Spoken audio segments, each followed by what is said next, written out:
Here.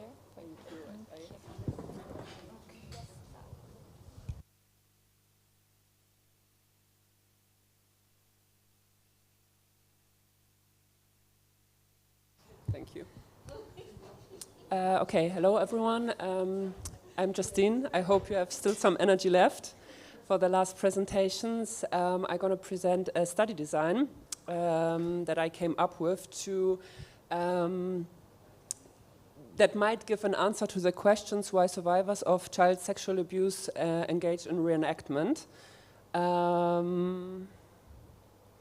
First of all, I would give you a quick theoretical background about reenactment and then introduce you to the test, the implicit association test. That might be a test opportunity to study this research question. I know nobody did this, but I'm just gonna maybe tell you a little bit about myself, about my area where I come from. I'm actually a clinical psychologist working in a forensic psychiatry right now, so I work mainly with male offenders that committed a crime due to their mental illness. They usually suffer from schizophrenia, personality disorder, substance abuse, and other disorders. And the main goal is to re-socialize them, so to reintegrate them into society if possible. Before that, I actually worked with the other side, so I worked with kids and teenagers that experienced sexualized violence, and my main goal was there to do diagnostic assessment, so to see what they actually need after the abuse, how is their emotional state, and how can we support them. And eventually I also had brief interventions with the survivors. And I got invited here to this study group by Rachel because I supported her a bit with the data gaining in Germany with the projective cards that we saw yesterday.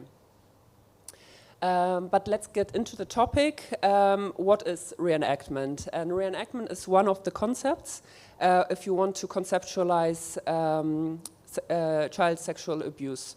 And this is based on a paper also by Rachel, that represents 5 concepts, and I will just briefly go through them with the main focus of reenactment.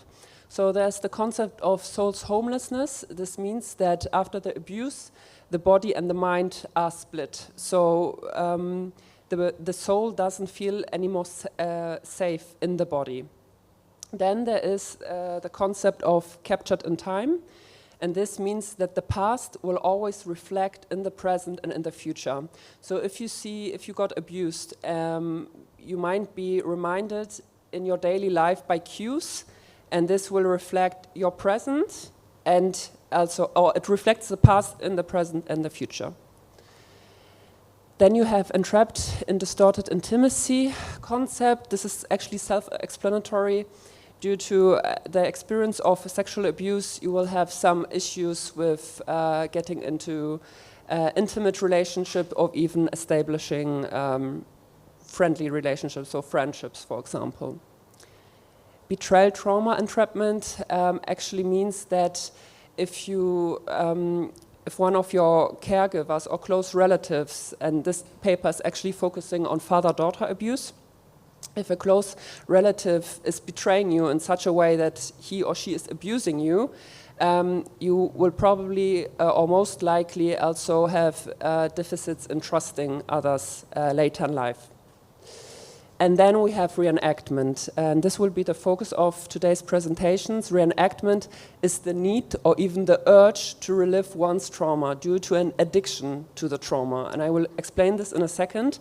Reenactment is actually a maladaptive defense mechanism of offenders, survivors. And by reliving always the trauma again and again, there's also a high risk to get re-victimized again. The question is, why do they do this? And in research, there are 2 hypotheses. One hypothesis is stating because survivors of child sexual abuse are addicted to the feeling of excitement or arousal. And this is due to an overstimulation of sexualization early in life. So when they get abused for a longer period of time, early on in their life, they have a very high biochemistry level.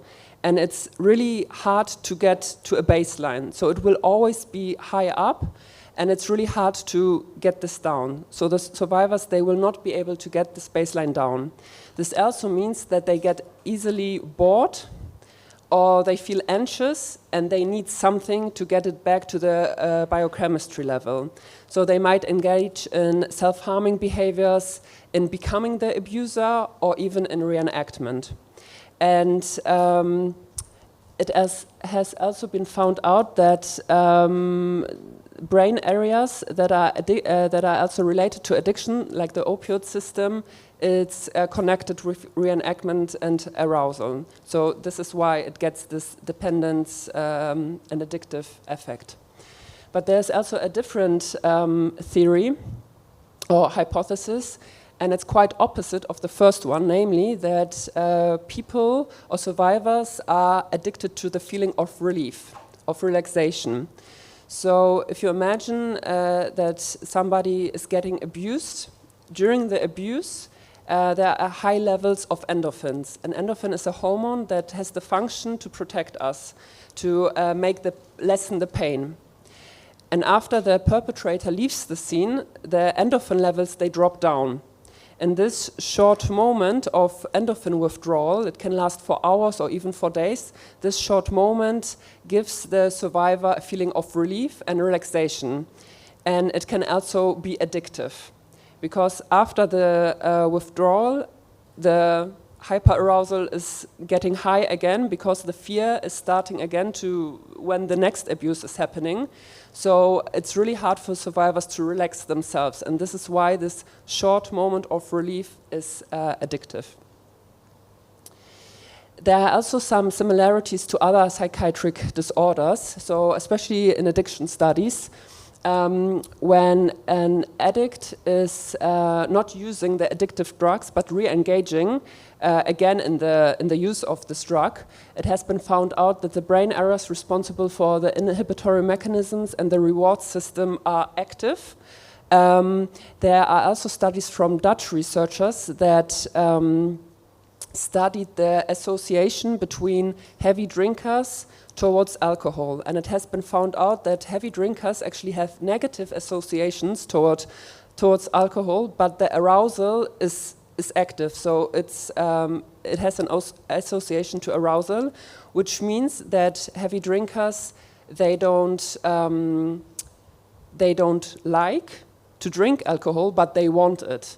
And this can be linked to reenactment, namely that survivors, they don't like it, but they want to engage in this because it's very contradictive. It's in a way pleasurable, but at the same time it also causes pain. So it's like a cycle you can't get out of. Similar studies have been found out in OCD studies.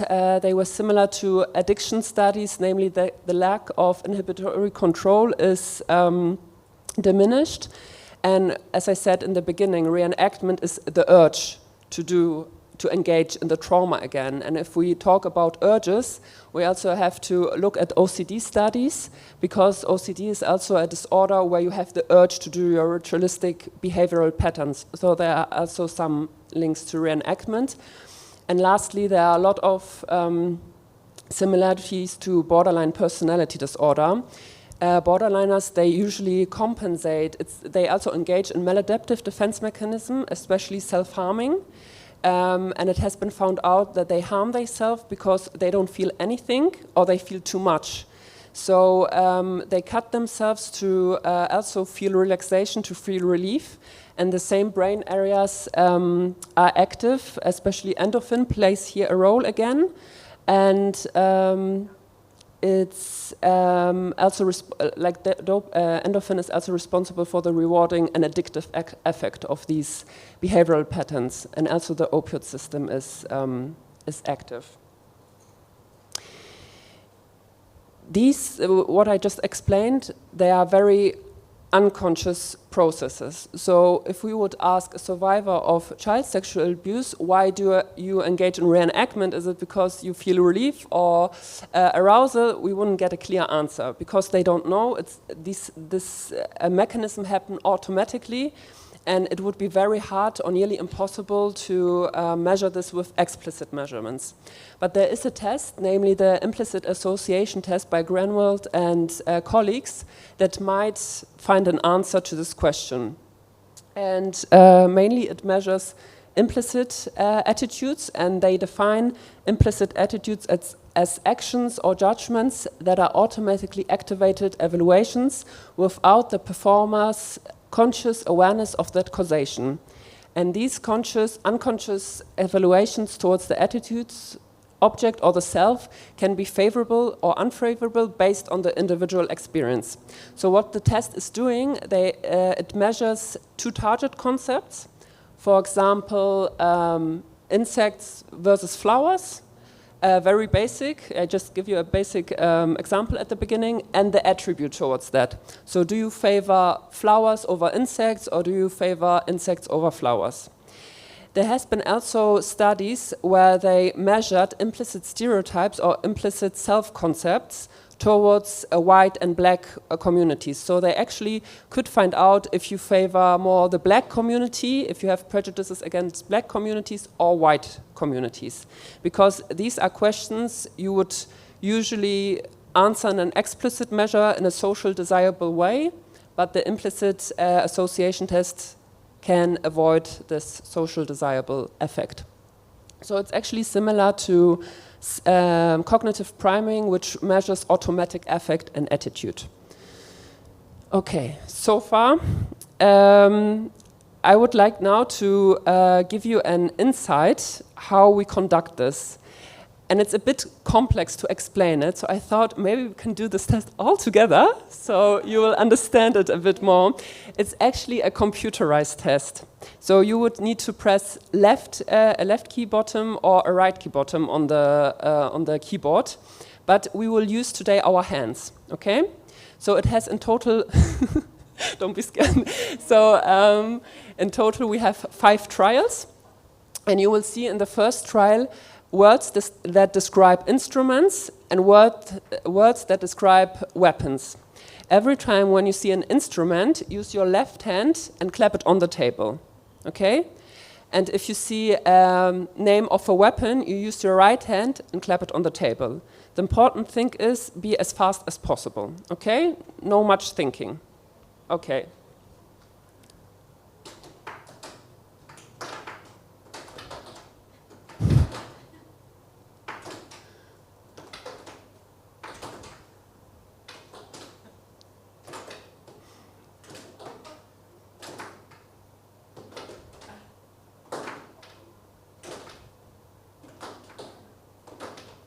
Okay, that was the first round.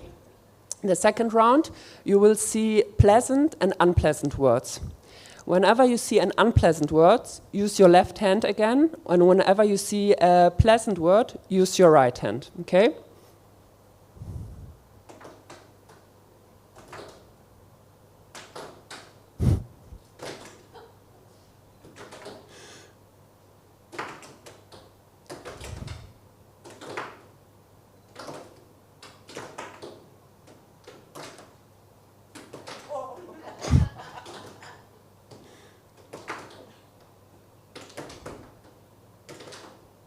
Okay. Okay, this was a little warm up. Now it's getting more confusing. I hope you are ready. So, so now you will see everything. So you will see weapons, instruments, pleasant and unpleasant words.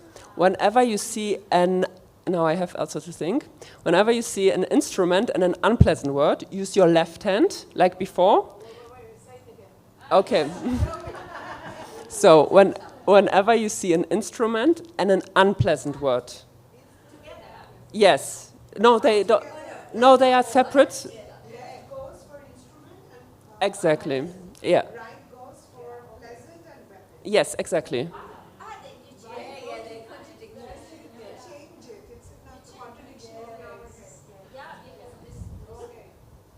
Yeah, but it's the same. Like in the first 2 rounds, you used your left hand for instruments and unpleasant. Yes.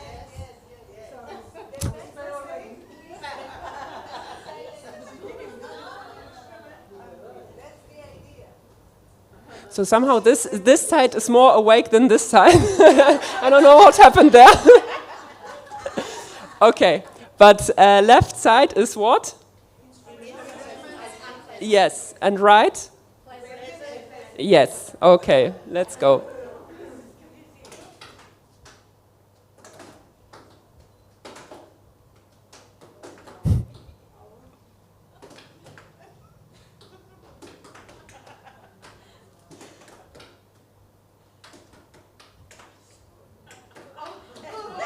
Come on, don't fall asleep.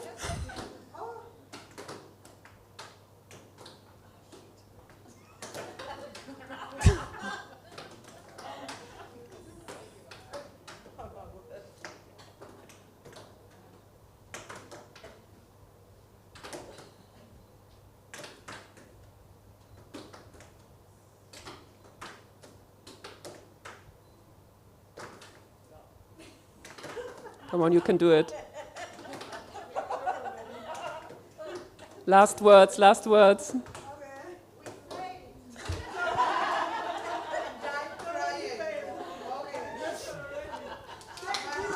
Okay, we are not done, we are not done. I said 5 trials. Okay, so the 4th trial, you will see weapons again and instruments, only these 2 words. But weapons you will react with the left hand and instruments right hand. So you just switch the hand. Maybe you just tell us right, left, and Okay, ready? Yes. Yes.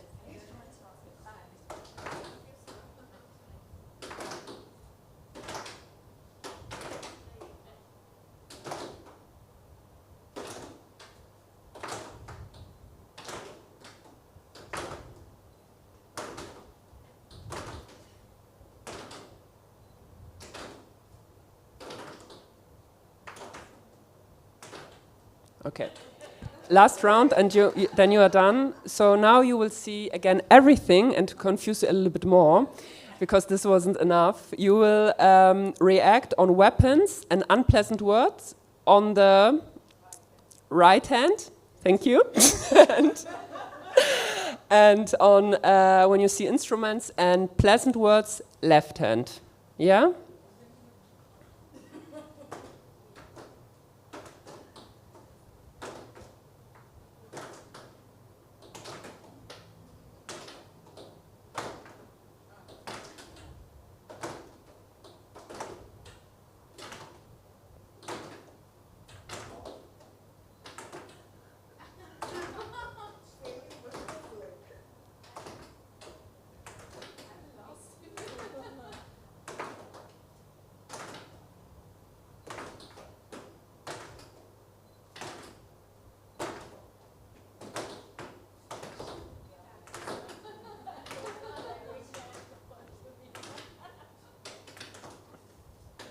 The end. Okay, what we just did was this. Depends on the event. So this is just what we did summarized in a picture. The example is here, the implicit associations toward black and white communities. The black dots indicate on what side you have to react.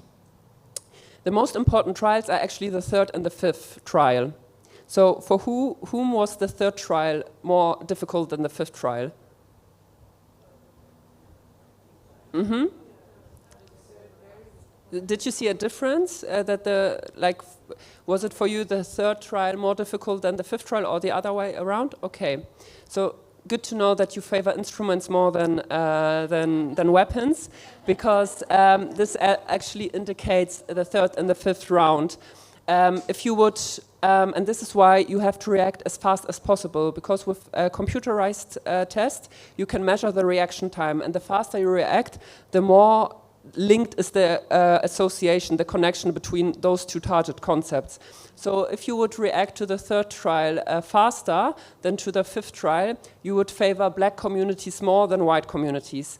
If you react to in the fifth trial faster, then you would favor the white community over the black community. Yeah? Okay, but how can we link this now to reenactment again?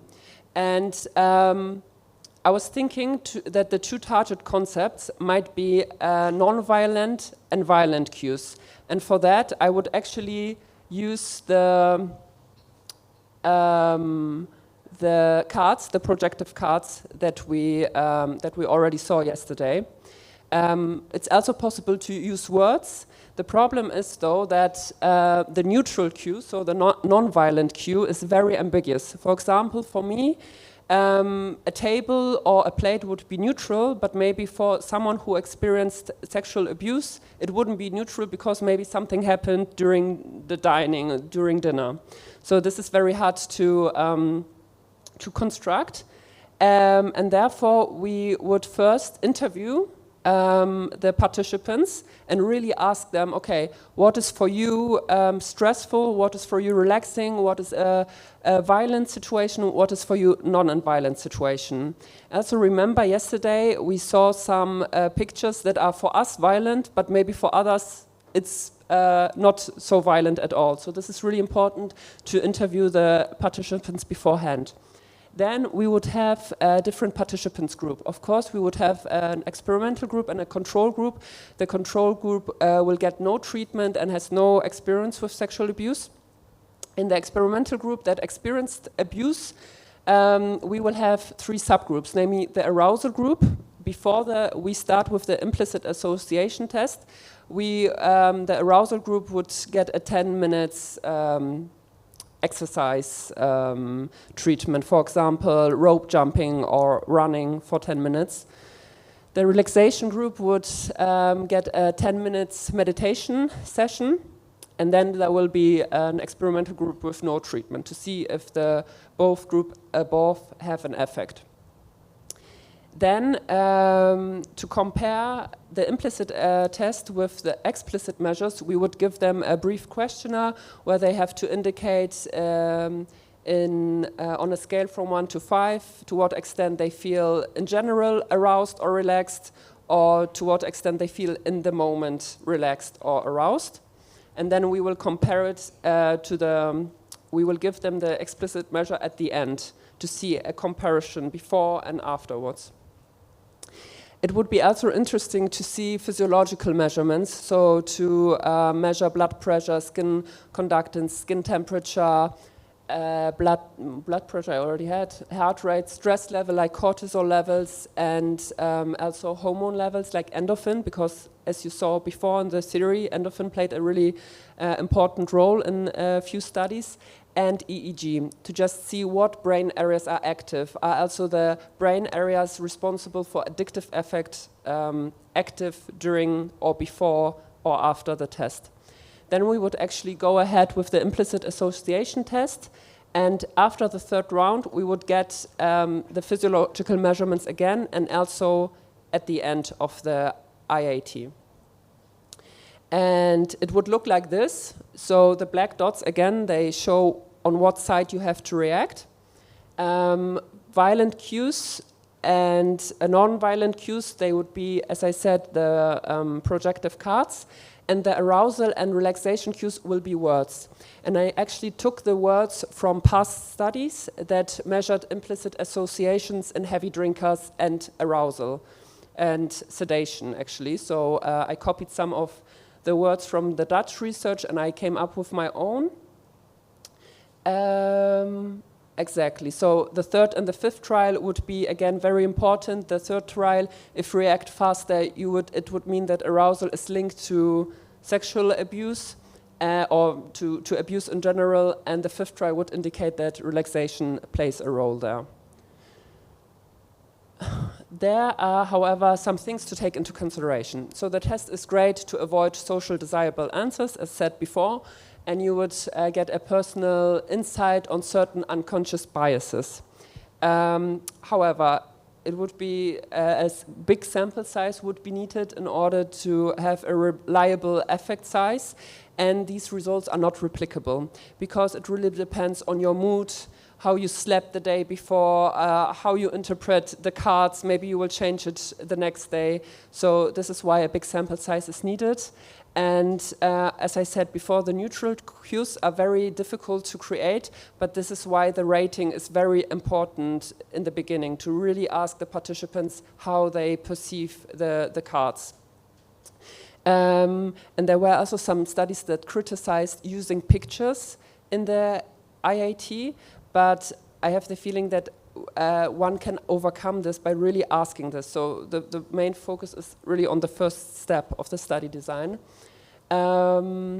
Yes, and this also belongs to interviewing the participants beforehand, because in the pictures you have people depicted. Maybe you see a man on the picture, but you have experienced the abuse with a woman, with a female. So you also have to ask here, did you experience this situation with whom? Yeah.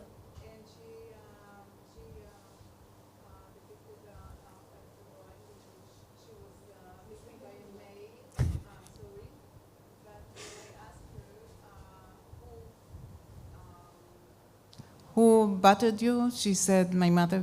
Yeah, yeah. So maybe it's not so important if it's a male or yeah, I think important is really to ask if it's stressful or not, yeah, if it was yeah, bad or not. yeah.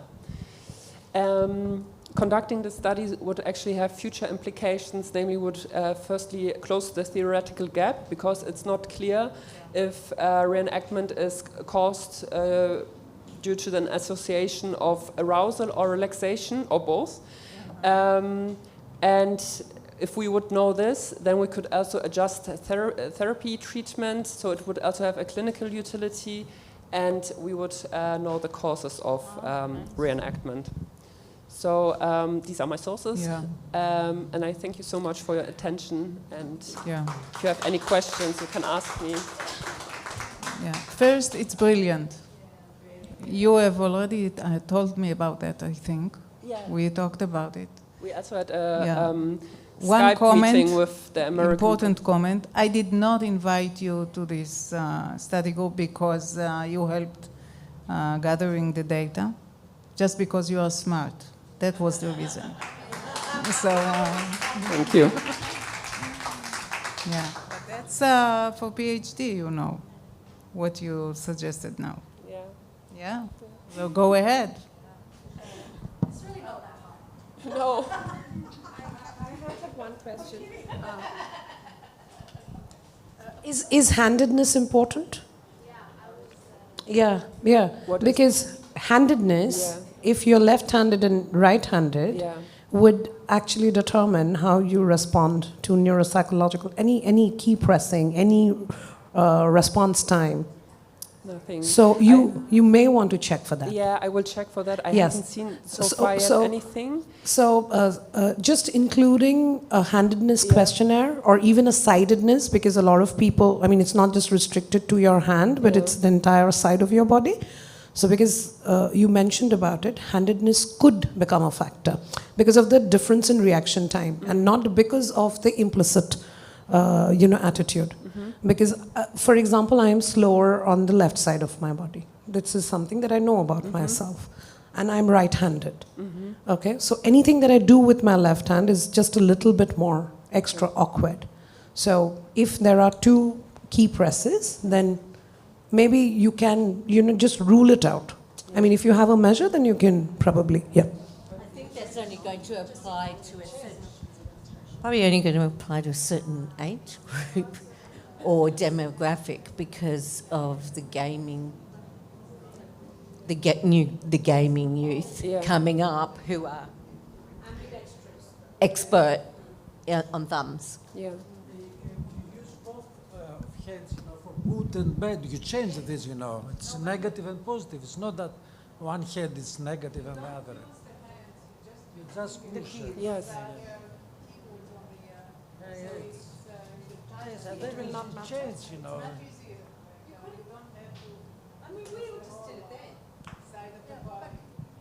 But it's, Just acknowledge it in the limitation section.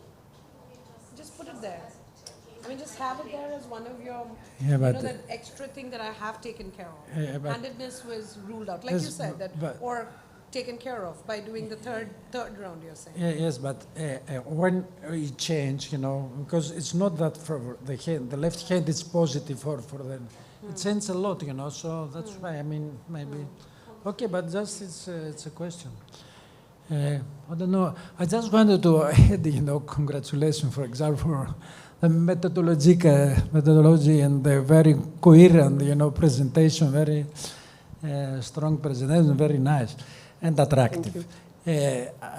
Just one more comment about, talking about unconscious, because sometimes unconscious is used in very, very different way, like an automatic response just related to what is unregistered. But as we have a relational experience, we have something much more than an automatic reaction to an effect, because if the father is abusing me or the mother, etc., has something much more complex, emotionally, etc., and that produce, fantasies, feelings. It's not just we learn something automatically to respond to in a specific way. So there is also, the hypothesis and the theories that you should know. I'm sure that you know that people who have been traumatized, they tend to, for various reasons, if we talk about connecting with also an abuser, there's huge literature and many books, but when just remaining why some people maybe unconsciously reenact the trauma, put themselves again in a traumatic situation. I think that as with the panic attacks, I don't know if some of you know, many people produce a kind of, it's a kind of controlling, the fear, the feeling of fear, so they try to think negative to produce this, so to control it. And in a way, is the same thing as obsessional, because you refer to obsessional. When it's controlling, I'm doing this and this and this, and the control, of course, is emotions. I control in the case of obsessional, it's anger, etc. But I'm putting aside this one, don't want to open. But sometimes it's really the need to get healed by the. I revile the traumatic experience just to process, Of course, it's different when I do it in my mind than to acting out, with somebody. But maybe this dimension plays a role that unconsciously I'm attracted from other people, unconsciously made it's a way, how to, don't know how to defend, but how can I experience in a different way, and maybe healing from this, the first trauma, the first pain, the pain, the trauma that I experienced first time, I don't know, it's just some reflection, because there is this hypothesis, this, perspective in there. thanks for the comment. I'll keep it in mind. Yeah.